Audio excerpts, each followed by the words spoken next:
Herkese merhaba, kanalıma hoş geldiniz. Bugün Memories of Murder, Cinayetin Günlüğü adlı filmi konuşacağız. Biliyorsunuz geçtiğimiz günlerde Oscar töreni oldu ve Oscar törenine damga vuran film Parasite oldu. 4 tane ödülü var. En iyi film de dahil olmak üzere ki bu İngilizce bir film değil. Bu yapısıyla gerçekten de tarih yazdı diyebiliriz. Bu seneki Oscar'lar hiç beklemediğimiz şekilde sonlandı. Çok fazla sürpriz vardı. Ben de favorilerim videolarını yaparken Parasite ile ilgili bir video çekmiştim. Ona da şuradan bir yerlerden ulaşabilirsiniz. Şimdi Parasite'in bu başarısından sonra tabii ki herkes gibi ben de yönetmeni araştırmaya başladım. Biliyorsunuz Bong Joon-ho yönetmenliğini yaptı. Filmleri araştırırken bir tanesi çok ilgimi çekti. Bu film aynı zamanda yönetmenin en büyük işlerinden kabul ediliyor. Hatta çıktığı dönem 2003 tarihinde Güney Kore'de Matrix'i bile geçerek inanılmaz bir gişeye ulaşmış. Memories of Murder gerçek bir olaydan uyarlanmış bir film. İsterseniz spoilersız ufak bir konusundan bahsedelim. 1986 yılında Güney Kore askeri diktatörlükle yönetiliyor ve halk inanılmaz gergin bir durumda. O sırada başkent Seul'e çok yakın bir kasabada bir dizi cinayet meydana geliyor. Katil tabii ki her seri katil gibi arkasında imzasını bırakıyor. Bunu nasıl yapıyor? Kurbanların üzerinde belli izler bırakıyor. Onları belli şekillerde bağlıyor. Ve bazı günler yapıyor sadece. Bu kadarını söyleyeyim. Tabi bunun üzerine katil deliler gibi aramaya başlıyorlar. Yerli bir dedektifimiz var. Bir de başkentten gönderilmiş bir dedektifimiz var. Fakat tabi burası spoiler olmaz diye söylüyorum. Zaten tıkladıysanız finaliyle ilgili bilgi aldınız ister istemez. Evet, finalde deli gibi arasalar da katili hiçbir şekilde bulamıyorlar. Çünkü gerçek hayatta da yakalanamamıştı. Yönetmen de sanırım gerçek olayı baya güzel uyarlayarak filmi de aynı şekilde yapmış. Ta ki olayın üzerinden tam 33 yıl geçtikten sonra 2019'da yakalanana dek. Zaten başka bir suçtan içerideymiş katil. Şu an sanırım 50 küsur yaşlarında birisi. Fakat zaman aşımına uğradığı için bu suçtan dolayı herhangi bir şekilde yargılanmayacak. Tekrar söylüyorum, bu film zaten sonunu merak ederek, finalde ne oluyor diyerek izleyebileceğiniz bir film değil. Bu film aslında bütün film boyunca o akışı merak ettirecek, o karakterlerin dönüşümünü izlettirecek, karakterlerin çatışmasını izlettirecek bir film. Yani bunu o niyetle ancak izleyebilirsiniz. Ve emin olun sadece bunu görmek için bile film izlenmeye değer. Çünkü içinde aynı zamanda çok fazla da mesaj bulunuyor. Eğer suç ve gizem konularında merakınız varsa, aynı şekilde de Amerikan filmlerinin klişelerinden sıkıldıysanız emin olun çok farklı bir film. Eğer böyle bir arayıştaysanız bu filmi kesinlikle önerebilirim. Bu dakikadan sonra spoilerlı konuşmaya başlayacağım. Eğer filmi izlemediyseniz videoyu burada kapatın. Zaten finali biliyorsunuz ama mutlaka filmi izleyin gene de.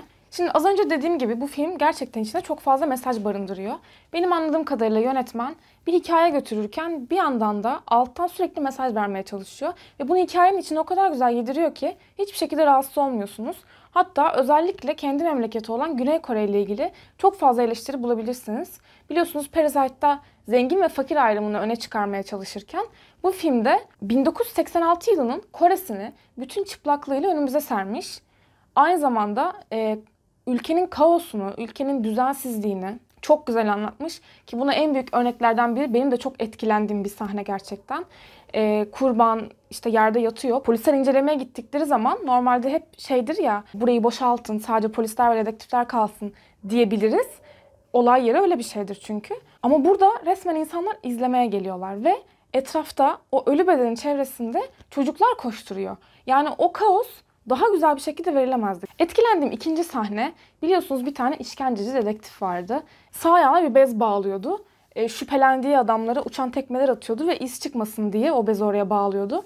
Sonrasında sağ bacağına bir çivi girdi ve o bacağını kestirmek zorunda kaldı. Bu güzel bir mesajdı bence. Aynı şekilde FBI'yi deli gibi eleştirip finalde katil kim sorusunu bulmak için yine FBI'ın fikirlerine danışmak zorunda kalmaları da güzel bir çatışmaydı. Ve son olarak tabii ki herkes gibi final sahnesi beni inanılmaz etkiledi. İnanılmaz şaşırttı. Beklediğimi kesinlikle vermedi. Bu film zaten beklediğimizi veren bir film değil yani. O kız oraya geldi, o dedektifle konuşurken işte ben gördüm, burada bir şey yaptığını söyledi ve tekrar bakmak için gelmiş. Dedektif dedi işte nasıl biriydi falan. Bekliyorum ki tamam hani artık son saniyeler ve tamam şu an belli olacak yani. Bütün film çünkü 2 saat falan katili bekledik yani. Katil ortaya çıkacak diye bekledik. Ve kız durdu sıradan biriydi dedi. Herkes gibiydi dedi. Ve ben kaldım böyle hani sonra zaten pat diye film bitti. Böyle kaldım. Dedim yani niye izledik biz bunu? Ve sonra dedim ki tamam, ben bu filmi çok yanlış bir beklentiyle izlemişim. Bu şekilde izlenmezmiş. Yani zaten gerçek hayatta da böyle değil mi? Gerçek hayatta sanki bir şeyler çok çabuk mu sonuçlanıyor? Gerçek hayatta da katil bulunabilir, bulunmayabilir. Ki nitekim görüyorsunuz işte 33 yıl sonra bulunmuş. O kadar güzel vermiş ki o gerçek hayatın o çıplaklığını, her şeyin yolunda gitmeyişini o kadar güzel vermiş ki o niyetle izlerseniz çok keyif alıyorsunuz.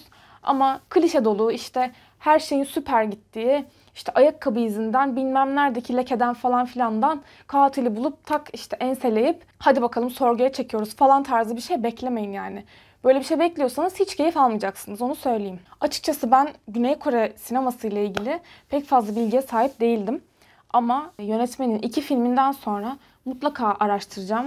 Eğer ki değişik, hoşuma giden, ilginç bir film bulursam da mutlaka sizinle paylaşacağım. Eğer filmi izlediyseniz lütfen yorumlarda belirtin ne düşünüyorsunuz. Ya da sizin bana önermek istediğiniz başka bir film var mı? Farklı bir yönetmen de olabilir, hiç fark etmez. Yorumlarda yazarsanız çok sevinirim. Benim Memories of Murder, Cinayet Günlüğü filmiyle ilgili düşüncelerim bu kadardı. Hoşça kalın.